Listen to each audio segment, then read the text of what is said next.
Item of business is the Pledge of Allegiance. Pledge allegiance to the flag of the United States of America and to the republic for which it stands, one nation, under God, indivisible, with liberty and justice for all. Now, I want to go ahead and mention that Mayor Landis is out of town for work, but he is here with us on the phone tonight, so if you hear a random voice, it's Pat. Next item is public comment, There were no public comments. and there is none, so we'll move on to the consent agenda. Any questions? Nope, I make a motion that we approve the consent agenda. Second. It's been moved and seconded. Any further discussion? Seeing none, all those in favor say aye. Aye. Opposed? Motion carries. Next item, special presentation, presentation regarding the Governor's Military Council. Good evening, how you doing? Good. I'm going to be very short, armed with the understanding that we got the Satua and we got the K-State KU basketball game tonight. But what I'd like to do is kind of talk to you about an initiative that we've got going on within the state of Kansas here at the Governor's Military Council, just to make you aware. The current environment, as you see up there, the Defense Department budget, although very healthy and robust, is primarily centered toward technological advances, really getting our technological near-peer superiority back on track, and not toward force structure. And why that affects us is we're primarily concerned about force structure, brigade size growth, mission growth, force structure growth, but that's not what the budget's necessarily going to be centered on. Then recruitment and retention challenges. You know, the Army has been trying to grow brigade combat teams, but this year and last year, they're having retention challenges. And they undershot their recruitment goal by 10,000 last year, and they expect that probably to be somewhat the same this year. So what that does is, even though we build force structure in the Army, we're not able to fill those slots. We're not going to get brigades, battalions, those sort of things. That's important for us to know. And then additional deployments this year, I will tell you about March timeframe out at Fort Riley, Kansas, we're going to be down to about 3,500 troops sitting on the ground. And that's something that the communities need to know. But they also need to know that we'll have about 25,000 soldiers from the reserve component, National Guard, that are going to come into Fort Riley and train this year. So we got to figure out how we get them out into the economy and the restaurants and the hotels and kind of share the wealth and get them off of Fort Riley. So that could be a good news story. The other good news story about deployments as opposed in the past is the timing of these deployments. Children are in school, so family members are more likely to stay at Fort Riley through this process than when we normally have a deployment in the summer rotation and they deploy out and the families go back home. Under the paradigm shift, this is what we're looking at. You know, normally here at Fort Riley specifically, and I'm going to center on Fort Riley, although I'm looking at the entire state of Kansas, we focus on force structure. So, for example, BRAC, we got very excited. Fort Riley did very well under the BRAC of 2005, but in 2012 we lost a brigade combat team. That wasn't under a BRAC. So you have to be careful. BRAC really is in existence at all times when you think about losing 4,200 troops or so in a brigade combat team when there was no declared BRAC. So we're trying to shift the paradigm and not focus on force structure and start looking how we establish equilibrium. And so I'm going to show you a couple slides here very quickly. It's going to show you how Sedgwick County, really McConnell Air Force Base, Fort Leavenworth, and Fort Riley, how they're all sort of different and how we have to strike a balance. And I think that's how we're going to move as a state. And it's something that's new, but it's something that we have to educate people on, and it is a paradigm break. Okay, so next slide. Oh, I'm sorry, I'm the guy supposed to do that. All right, so if you look at this particular slide, we have to ask ourselves two important questions. We have to ask ourselves, what's the state of the defense contracting in Gearing County, particularly defense contracting in industry? And then why don't we have some? Okay, so if you look at Wichita, for example, Wichita has Textron, Northrop Grumman, Leading Technology Composites, Archer, Western Aviation Partners, Raytheon, Beechcraft, General Electric, Balfour. And I could go on and on with the defense contractors in industry that they have outside their gate. It's considered the aerospace capital of the world is Wichita. So when you look down at the second deal, there are 33,303 servicemen and women and civilians that work within our state, okay, that are tied to the Department of Defense. 18,450 of those are right out there at Fort Riley. That's greater than 50% of really uniformed servicemen and women and civilians work right here next to in Geary County. So my question is, what type of defense industry do we have as a third leg that really protects us? Because we always focus on force structure, and when you lose force structure or you gain force structure, it's like a sine wave. But how McConnell and Wichita basically survive on the continuum is they have defense industry. They've only got 5,000 troops, airmen, that live at McConnell Air Force Base. They're not driven by the force structure or by the military mission or what goes on inside that wire, because they compensate it by getting defense industry to balance it out outside the wire. And so that's something that we're looking at here specifically is how do we, and I'll go to the next slide. So if you look at what the economic adjustment here and the Office of Economic Adjustment put, Geary County ranks as the number 3 in the top defense spending locations at $114.3 million. That's payroll. That's people getting paid out there at Fort Riley. That's the expenditures coming here. That is, you know, to be honest with you, it should be number 1 if we had defense industry to basically go along with that, but we don't. So we're doing that solely on force structure. Number 1 is Sedgwick County, of course. And when you think about it, the combination that they've created, you see that blue box in the state of Kansas, that's where most of your defense industry is.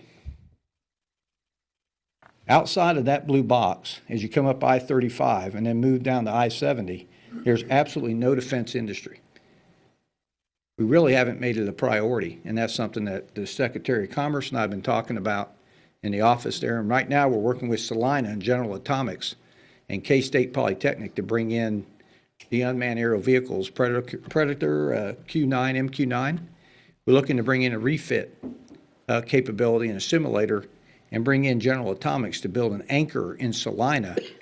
And I think we can do the same thing right here in Geary County. So that's the important piece. So the bottom line here, and what I just wanted to let you know, is we're starting to do a paradigm shift and a break from solely looking at force structure, which I think is important, but we need everybody's help to start going out and looking at particularly industry.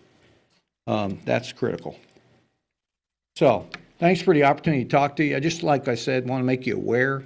If you don't hear the Governor's Military Council talk about focusing on battalions, companies, brigades, it's because the Army right now does not have the wherewithal to fill those. So how do we have to fill the gap and mitigate the gap? Right here. We have to figure out and identify really targets of opportunity. We have to reach out to those targets of opportunity, and we have to make it lucrative for them to move to Kansas and to move specifically to Geary County and Junction City.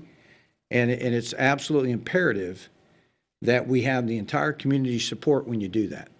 And so we're going to have to build a coalition of the willing as we go forward in order to make sure we get defense industry here and on the ground, because it also works to get those 3,200 soldiers separating and retiring from Fort Riley to call this area home, because they have jobs that they can move right into.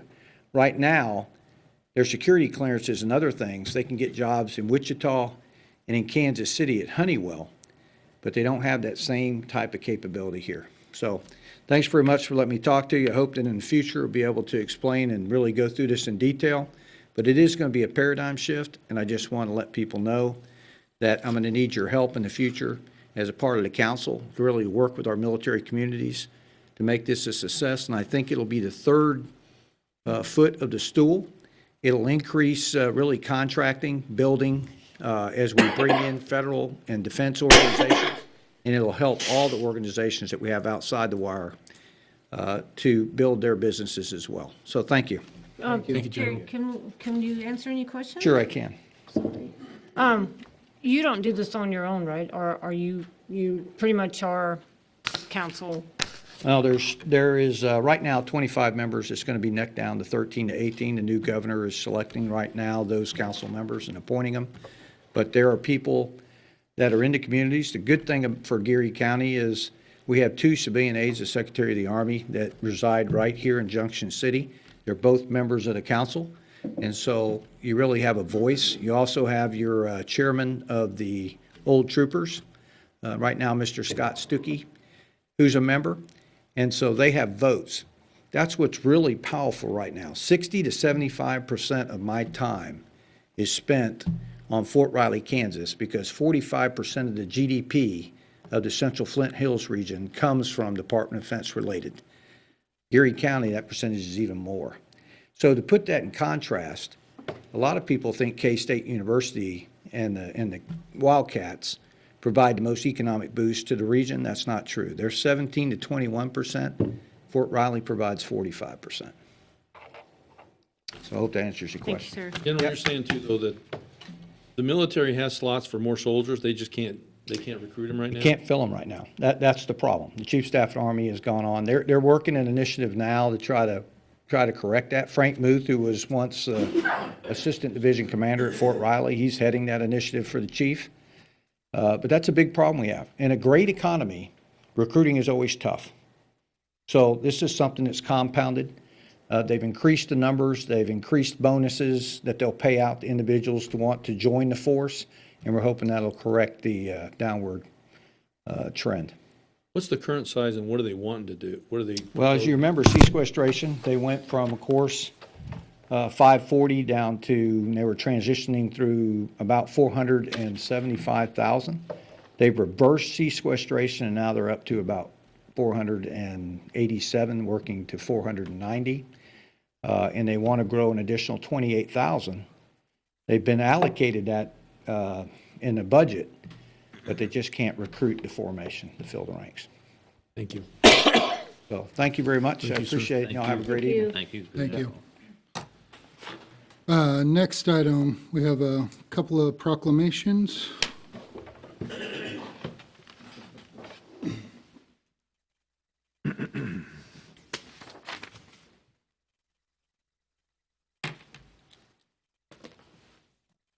How are you guys? Good, thank you. Whereas personal and household savings is fundamental to America's stability and vitality, and whereas adequate emergency savings, retirement funds, and safe debt-to-income ratios are critical components of personal financial security, and whereas America Saves is a national social marketing campaign to persuade, encourage, and motivate Americans to take financial action in building wealth through money and reducing debt. Whereas Junction City is a partner in the America Saves campaign and is committed to helping its citizens take immediate financial action to build wealth, not debt. Now, therefore, I, Jeff Underhill, Vice Mayor of the City of Junction City, Kansas, do hereby proclaim the week of February 25th to March 2nd, 2019 as America Saves Week. I hereby call upon all citizens to set a personal savings goal, debt reduction goal, and make a savings plan or take another positive wealth-building action during America Saves Week and pledge to sustain that action during the following year. Do you want to say something after I do the second one? Okay. All right. And whereas personal and household savings is fundamental to America's stability and vitality, and whereas adequate emergency savings, retirement funds, and safe debt-to-income ratios are critical components of personal financial security, and whereas personal financial security of service members is a crucial aspect of military readiness. And whereas Military Saves is a national social marketing campaign to persuade, encourage, and motivate service members and their families to take financial action in building wealth through saving money and reducing debt. Whereas Junction City is a partner in the Military Saves campaign and is committed to helping its armed forces family, including officers, soldiers, family members, retirees, and civilian employees, take immediate financial action to build wealth, not debt. Now therefore, I, Jeff Underhill, Vice Mayor of the City of Junction City, Kansas, do hereby proclaim the week of February 25th to March 2nd, 2019 as Military Saves Week. I hereby call upon all Armed Forces family to set a personal savings or debt reduction goal, make a simple savings plan, and take action on that plan, or take another positive wealth-building action during Military Saves Week, and pledge to sustain that action during the following year.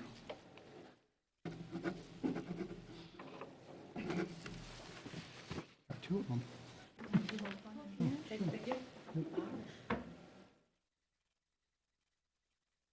you like to say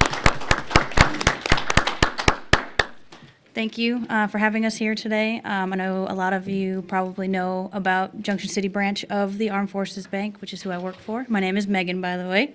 You may have seen me on post as well. I used to work on post, and so I have been to both branches. It's exciting to see the difference between the branches, meet all the new people at Junction City, and we just want to thank you again for supporting the campaign for Military Saves and America Saves. Some people don't realize that it actually is for all people, not just the military that we have here. And we just want to thank you again for letting us be here and taking the time to do that proclamation for the military and America. Thank you. Thank you.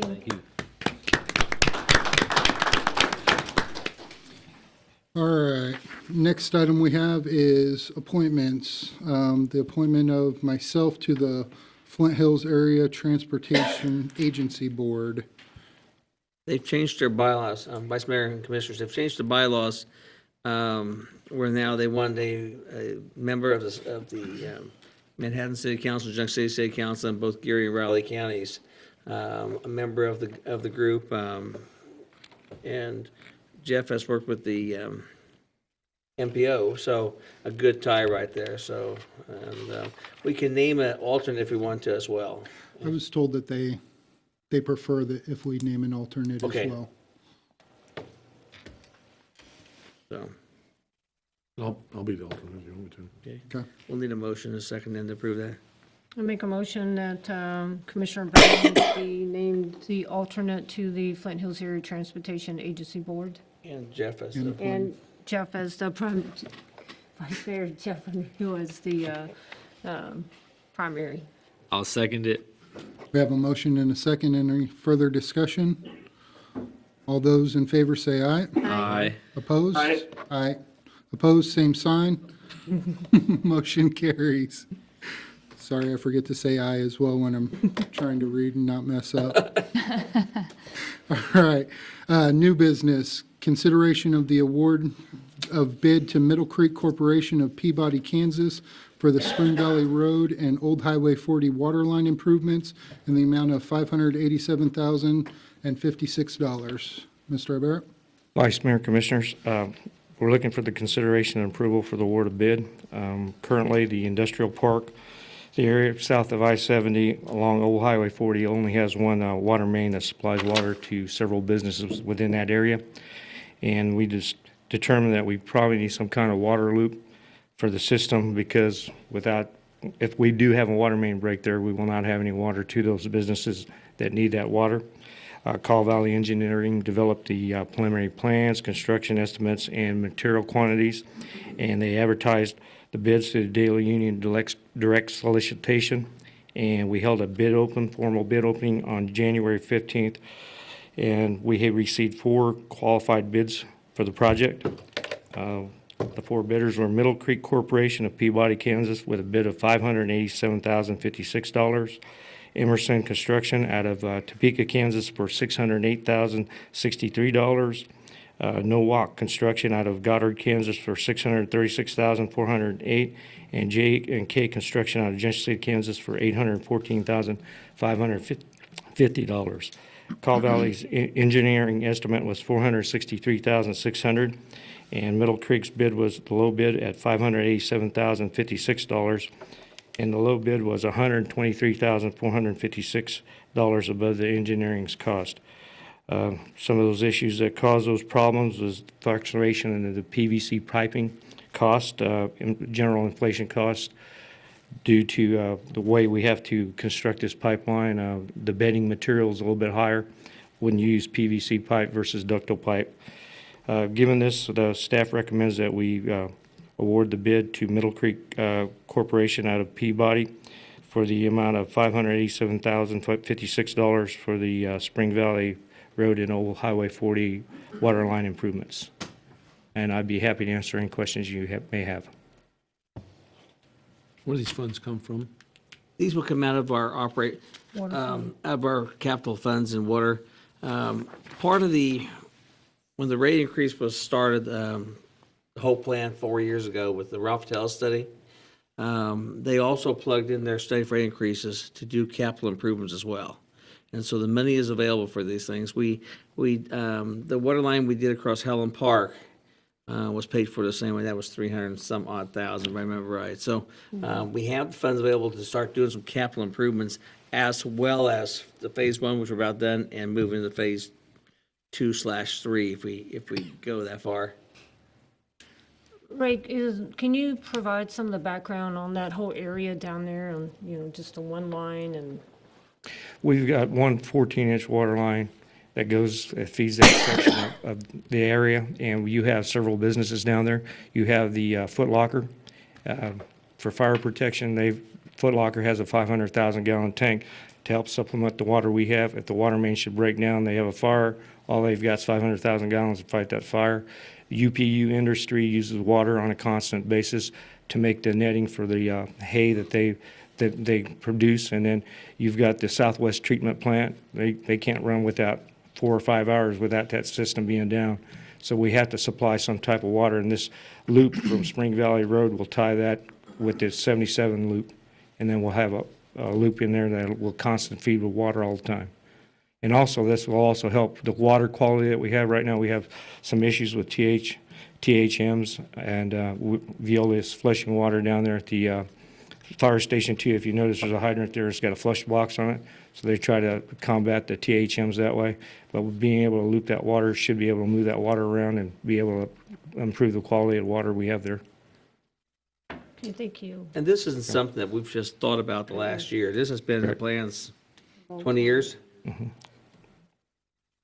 And I think one of the key issues in bringing CAMSO in also was, and as we start getting their business down there and increase the water, and again, there's a fire chief back here, likes to have water available in case he needs it, so. He's been shaking his head constantly.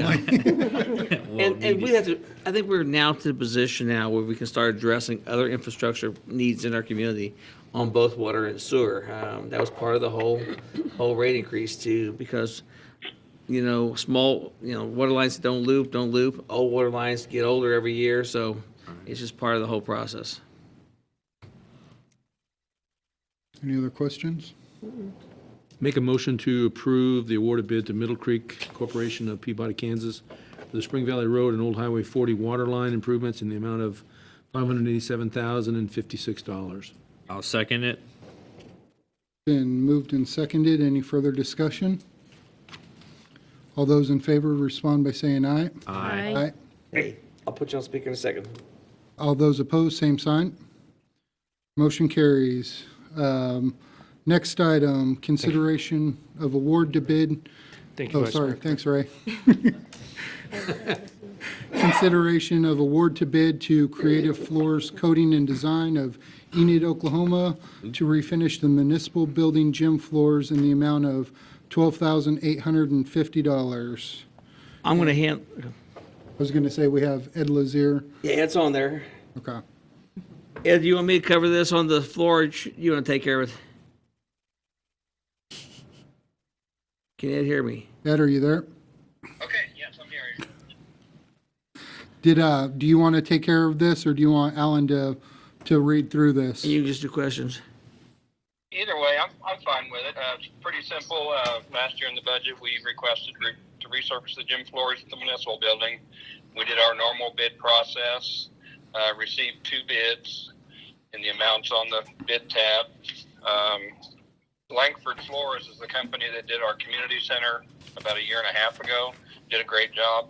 This year when we solicited, we got a new vendor, Creative Floors and Designs. They came in at a little bit, about $1,000, about $1,090 less. Visited with them on site, reviewed all their references, got good feedback from all of them. And so we're going to go ahead and recommend try this company, Creative Floors and Designs. Just a little bit of note on that.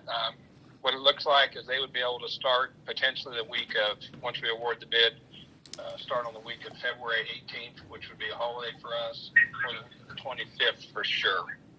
And so we're looking at about a 15 to 17 day turnaround time to get that completed. I think there's only one item in the gym during that time period. It was a chamber coffee or something, but I believe we're going to be able to make arrangements to move that somewhere else so we can get this job done soon. Any questions for Ed? And we recommended to go with the additional option. That included doing the rooms where the chair is in the back. The floor and then that closet back there. That hasn't been Tables touched and ever. stuff. Yes. So that bid includes that The then? $12,850 does, yes. Any other questions? I make a motion that we award the bid to Creative Floors and Design in the amount of $12,850. Second. It's been moved and seconded. Any further questions? All those in favor respond by saying aye. Aye. Opposed? Motion carries. Next item, consideration of award of bid to Ben Kitchens Painting Company Incorporated of Junction City, Kansas, to remodel 2 restrooms and replace flooring in the golf shop with commercial LVT flooring in the amount of $22,980. Ed Allen, who wants to take it? Ed, go ahead. Okay. Similar, just like the last item, something we budgeted for last year in the budget was to upgrade the restrooms at the golf course and also put new flooring in the clubhouse. What the proposals, as you read through them, we're looking at completely, basically almost gutting the restrooms out, all new fixtures, all new wall coverings, all new floorings, lighting, partitions. And then going to the clubhouse, what I call the clubhouse concession area, we're wanting to replace that flooring also. This bid also had 2 options. One was for, well, the restroom was never an option to do anything but hard flooring, but the second option was to do carpeting or hard flooring throughout the pro shop concession area. Visited with some folks at the Friends group, golf staff, kind of looking at how we want the future of this to look, trying to upgrade the concessions areas, and I think we've decided on with Nick and I that we wanted to go through the whole pro shop area also with this vinyl plank flooring. The vinyl plank flooring is a hard surface. It does have some texture in it. There were some concerns of potential maybe slippery floors when they were wet. We've kind of looked at that and addressed that with this textured flooring, and also potentially on wet days we may have some, let's say, carpet runners or mats in some real high thick areas. Again, we went with that. We decided on that as opposed to the carpet just for the life expectancy of it over the carpeting and keeping it clean. Again, we got 2 bids, Ben Kitchens and John Doe Enterprises. Obviously, Ben had definitely the favorable bid, so we're recommending Ben Kitchens painting on this project. Any questions for Ed? Ed, can you, I had concerns about the flooring. I had mentioned before that I felt like we should go with a ceramic tile. Look, whatever out there, I thought that would be more of a permanent flooring out there that would handle the durability. I know nobody uses metal golf spikes anymore in their shoes, but still there's a lot of traffic out there, and I just have concerns about the durability of this flooring product.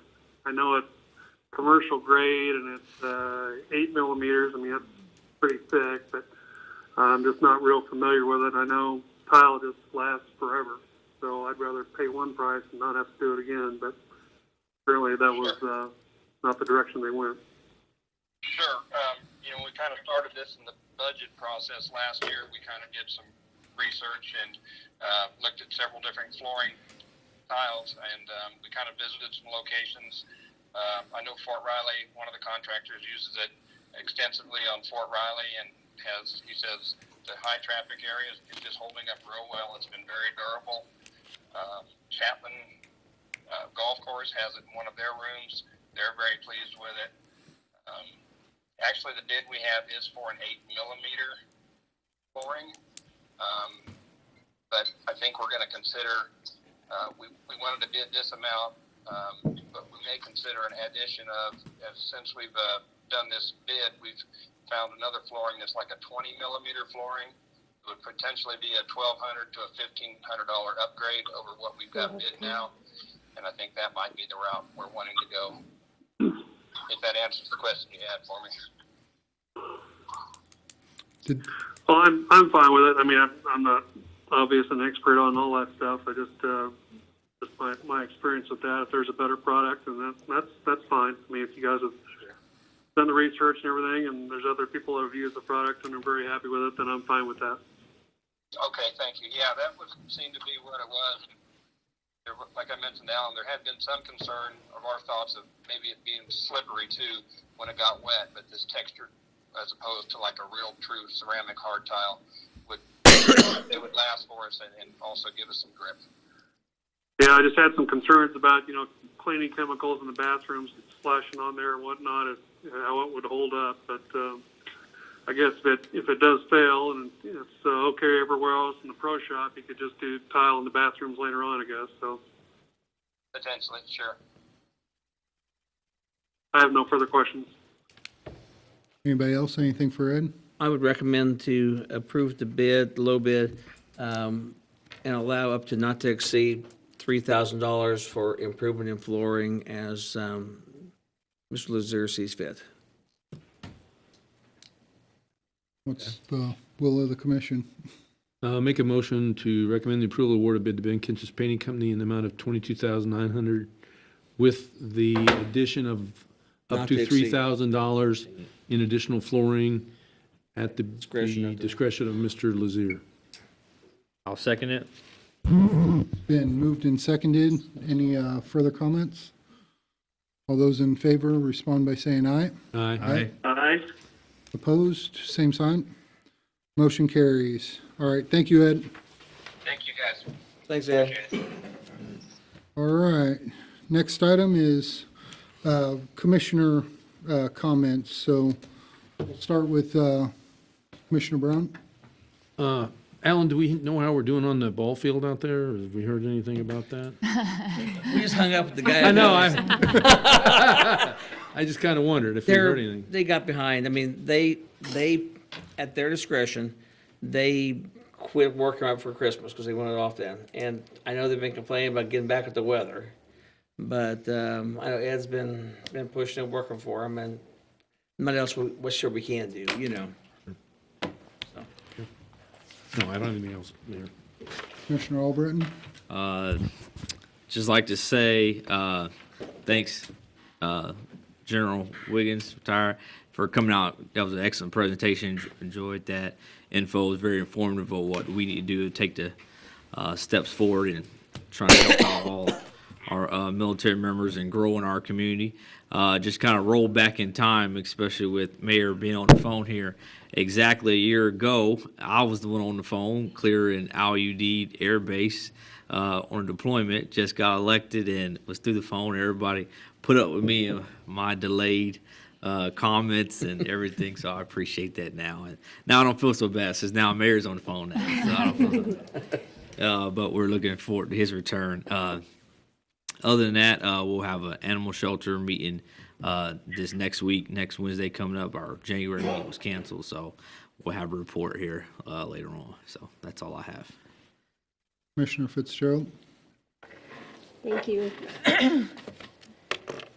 Our last MAC meeting, or I should say our next Military Affairs Council meeting is going to be on February the 14th, Valentine's Day at 1600 or 4 p.m. at the Chamber. At our last meeting, a couple things that came out of it. We have this week in Manhattan with the Military Relations Committee, they're having their luncheon, and their guest speaker is FORSCOM Command Sergeant Major Grinsom, who used to be one of the 1st Infantry Division Command Sergeant Majors here. So if many people, I'm sure, was invited, and if you weren't, I think it's open to everyone. You just had to have RSVP to it. So hopefully he'll be able to give us some insight on more about the Army and FORSCOM as well. On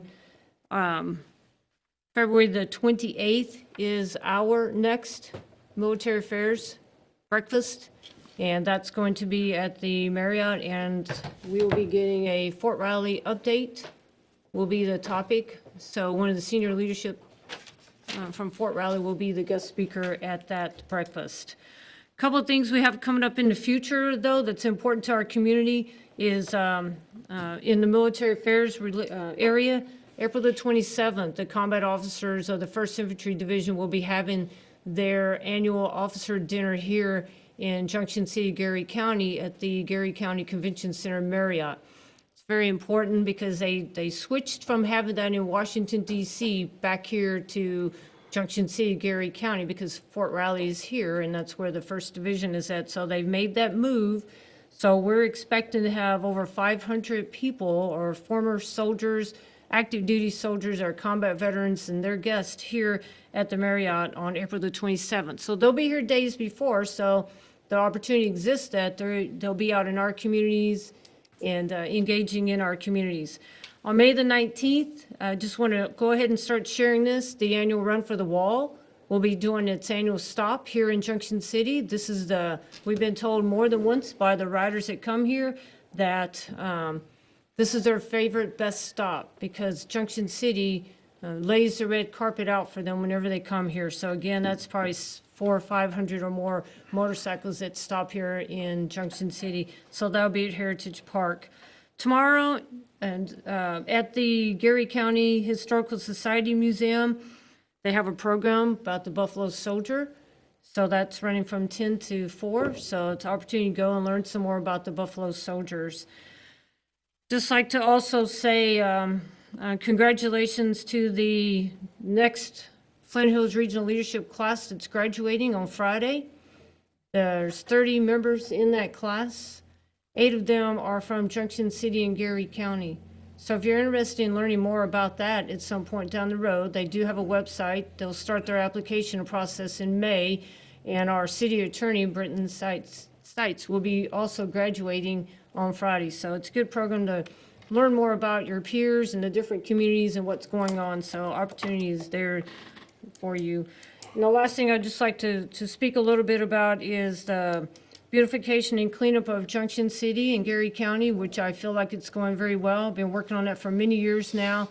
And what impresses me more and more is it doesn't matter how cold it is, how hot it is, we will. I get many volunteers that come out to help us in our community.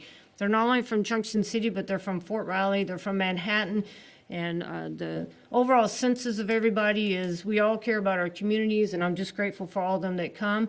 Myself and the mayor did some certificates of appreciation that presented to 17 Irwin Army Community Hospital soldiers a Friday ago for their efforts, because they come out every weekend to help. So I think that's all that I have. Thank you. Thank you. Mayor Landis, do you have an update? Yeah, I got a few things.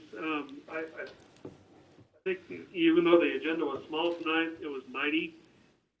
We did things tonight that I think tell a lot about our community. By improving the water line in the southwest part of town, we told the business there that, we are going to be there for you. We're going to make sure that you have adequate water supply. We told CAMSO when they were coming here last year that we're going to do this upgrade for you, and we did it. We stick to our word, and I think that's really important that business and the community and people outside of Junction City know that.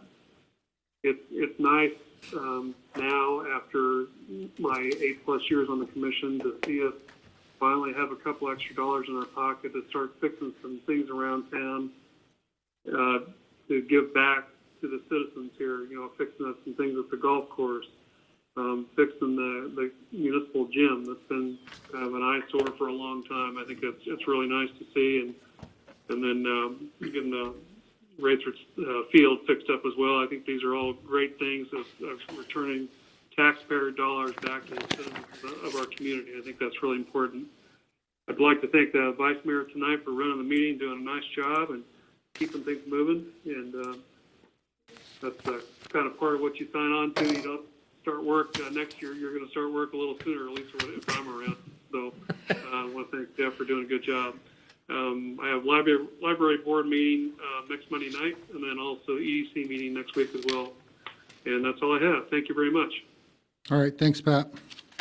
And then I also, the Chamber Board and the MPO didn't meet in January, but I did have the honor to give the welcome speech at the Martin Luther King Jr. celebration a couple weeks ago, and just want to say thank you to all the people that put that program on. It was really a great ceremony and everything, even if it was incredibly cold when we went outside.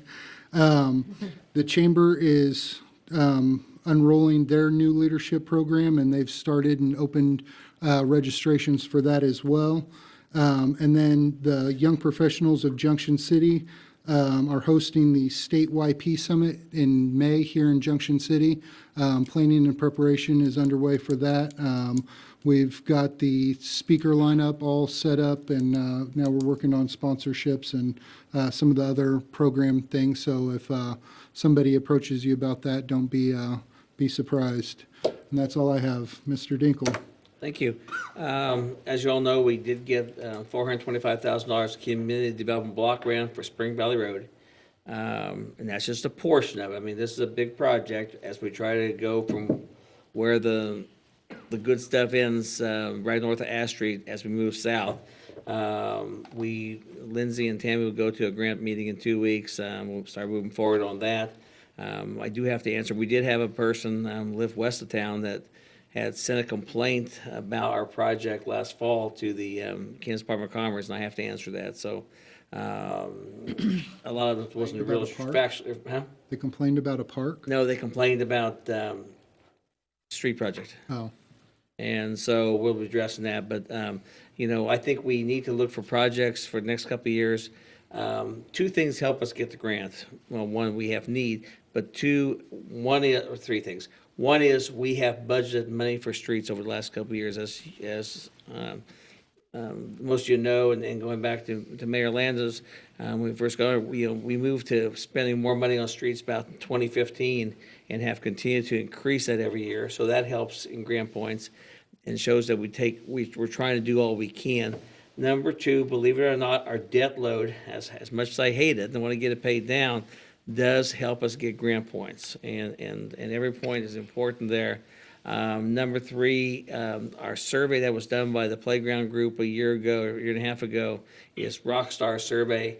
The only problem is it has to be used for a community-wide project, and Spring Valley Road fell in that place because you got a fairgrounds, you got senior center, you got industries, you got grade school, middle school, and a future high school there. So it fits in, and that survey numbers will probably be good for another 2, 3, maybe even 4 years, depends when the 2020 census come out. So I think we're really maximizing that. Nick Youngers, as superintendent of the golf course, will now be hiring a person to be clubhouse manager. And that's going to be advertised this week, I believe, and we'll start moving to get a clubhouse manager, which will be under Nick.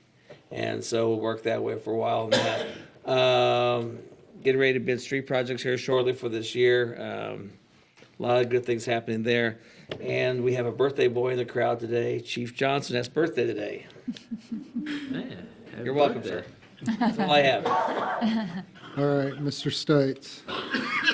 I've just been working on the trash franchise fee. I should have the drafting done before next meeting, so it should be on the agenda next time. So it may be a longer meeting. That's all I have at this point. All right. Ms. Miller? Nothing. Ms. Melton? Nothing. Mr. Peterson? Oh, I'm sorry, yes, I do. I want to see the game too, so we'll be quick. We've gotten quite a bit of the construction and everything done at all three of the treatment plants. And while the schedule has been accelerated a little bit, we wanted to bring in Veolia's technical services people. take a look at all our new equipment and all our new processes and make sure we're moving in the proper direction. So I'd like to introduce Norman Bijot. Hi. Pronounce that correctly. Mayor, Vice Mayor, Councilman, City Managers, thank you very much for the opportunity. I am the new Technical Regional Director for Veolia North America. I work in the Central and West Coast. I work on the process control, technical directions, and operations for both the water and wastewater. Been doing it for about 33 years, so hopefully I'll be able to bring something to your community, help with the water, wastewater, and I'll be available often here, so I'll be coming through here multiple times, at least once a month, if not more, depending on the needs of the community and, of course, the management, and Mike and Kerry. And I also wanted to say it's Kerry's birthday today also. Happy birthday. Oh, all right. If you have any questions, I'm available. Thank you. Thank you, sir. Thank you. Mr. Ibarra? Nothing, Vice Mayor. Chief Johnson? Nothing, sir. Chief Breesy? Mr. Osborne? Nothing, sir. All right. Entertain a motion for adjournment? Oh, Mr. Gurman, I didn't write you down. That's my fault. That's okay, that's because I'm not important, but I agree. Make a motion to adjourn? All in favor? Aye. Aye. Thank you, Pat. Thanks, Pat. Yeah, thanks. Bye. No.